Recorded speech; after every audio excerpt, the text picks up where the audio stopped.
കാലത്ത് രോഗങ്ങൾ ഉണ്ടാക്കുന്നതും ഭേദമാക്കുന്നതും ദൈവങ്ങളാണെന്നായിരുന്നു വിശ്വസിച്ചിരുന്നത്. അതുകൊണ്ട് തന്നെ രോഗം ഉണ്ടാക്കുന്ന ദൈവങ്ങളെയും രോഗം ഭേദമാക്കുന്ന ദൈവങ്ങളെയും അക്കാലത്ത് ആരാധിച്ചിരുന്നു. രോഗകാരിണിയായ ദൈവങ്ങളുടെ ഗണത്തിൽ പെടുന്ന ദുർദേവത ആണ് വസൂരിമാല. ദാരികാസുരന്റെ നിഗ്രഹവുമായി ബന്ധപ്പെട്ടാണ് വസൂരിമാല ദൈവത്തിന്റെ ഐതിഹ്യം നിലനിൽക്കുന്നത്.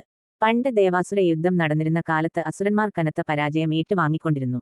അസുര വംശത്തെ തന്നെ ദേവന്മാർ ഉന്മൂലനം ചെയ്യുന്ന അവസ്ഥ ഉണ്ടായപ്പോൾ അസുര സ്ത്രീകൾ തങ്ങളുടെ ഭർത്താക്കന്മാരെ കൂട്ടി പാതാളത്തിൽ ചെന്ന് ഒളിച്ചു.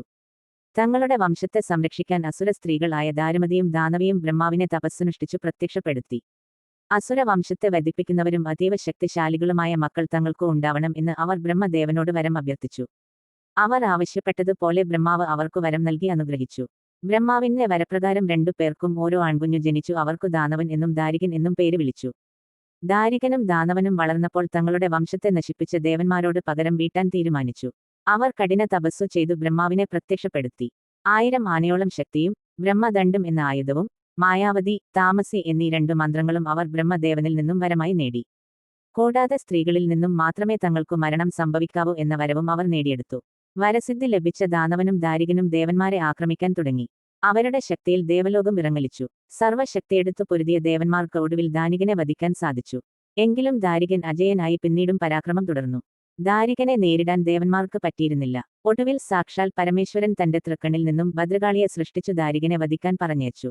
ഭദ്രകാളിയും ദാരികാനും തമ്മിൽ ഘോര യുദ്ധം നടന്നു. യുദ്ധത്തിൽ ദാരികൻ മരണപ്പെടും എന്ന് മനസ്സിലാക്കിയ ദാരികന്റെ ഭാര്യ മനോദരി പരമശിവനെ പ്രാർത്ഥിച്ചു തന്റെ ഭർത്താവിനെ രക്ഷിക്കണം എന്ന് കരഞ്ഞു പറഞ്ഞു. മനോദരിയുടെ ദുഃഖത്തിൽ മനസ്സൊലിഞ്ഞ പാർവതി ദേവി പരമശിവനോട് അവളെ സഹായിക്കാൻ ആവശ്യപ്പെട്ടു. തന്റെ ശരീരത്തിൽ നിന്നും കുറച്ചു വിയർപ്പുതുള്ളികൾ എടുത്തു പരമശിവൻ മനോദരിക്ക് നൽകി. ഈ വിയർപ്പുതുള്ളികൾ മനുഷ്യരുടെ മേലെ തെളിച്ചാൽ നിന്റെ വിഷമങ്ങൾ തീരും എന്ന് പരമശിവൻ മനോദരിയോട് പറഞ്ഞു. വിയർപ്പുതുള്ളിയുമായി പോകുന്ന മനോദരി കണ്ടത് ദാരികന്റെ കഴുത്തറത്തു വരുന്ന ഭദ്രകാളിയെ ആയിരുന്നു. ദുഃഖവും കോപവും സഹിക്കാൻ പറ്റാതെ മനോദരി ഭദ്രകാളിയുടെ ദേഹത്തേക്ക് ആ വിയർപ്പുതുള്ളി തളിച്ചു. വിയർപ്പുതുള്ളി ദേഹത്ത് വീണ ഉടനെ ഭദ്രകാളി രോഗാകുലയായി തളർന്നു വീണു.